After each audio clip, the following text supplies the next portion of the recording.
మనసు ఉంది, మమత ఉంది, పంచుకునే నువ్వు తప్ప. ఊపిరి ఉంది, ఆయువు ఉంది, ఉండాలనే ఆశ తప్ప.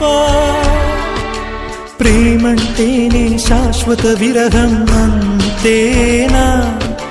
ప్రేమిస్తేనే సుదీర్ఘ నరకం నిజమేనా?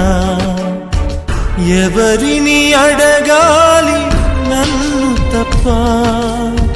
చివరికి ఏమవాలి మన్ను తప్ప? నువ్వంటే ప్రాణమని, నీతోని లోకమని, నీ ప్రేమే లేకుంటే బ్రతికేది ఎందుకని?